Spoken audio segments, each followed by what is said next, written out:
When daylight arrived after the storm, Floridians received their first glimpse of historic storm surge and flood damage in Jacksonville.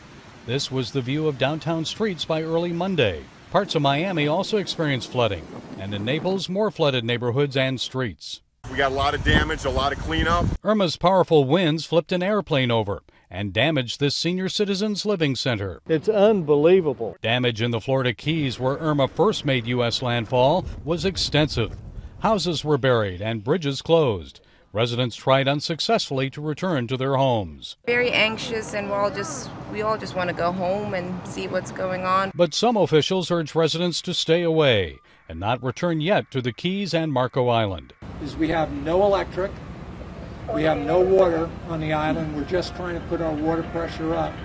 So those two components really create a problem for a lot of our residents. So we're encouraging people, if you don't have to come back right now, don't.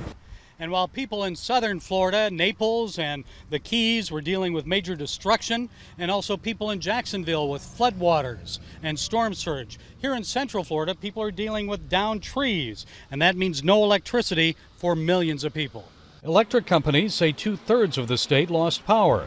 This woman summed up the situation this way. No power, no internet. We're living like savages. Volunteer crews from across the country are now working overtime to restore electricity.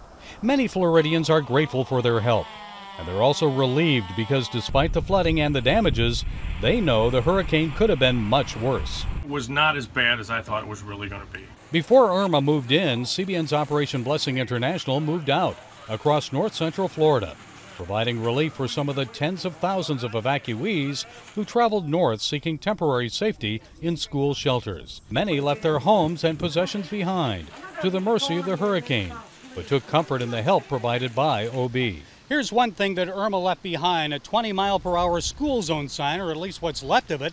Schools here can't reopen until everyone leaves the shelters.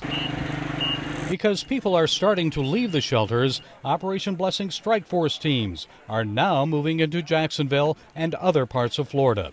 Monday, an OB Strike Force truck delivered food, water, and hygiene products to folks in Crystal River, Florida. Bill Horan was there.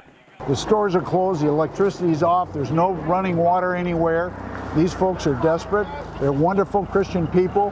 And here's our Operation Blessing, a 53-foot trailer. It's important to get food because people are not able to cook, people are not able to provide for their families at this time. And so for us to be able to provide these meals for people is going to be, I think, of very vital importance. I'm Gary Lane, CBN News, Sanford, Florida.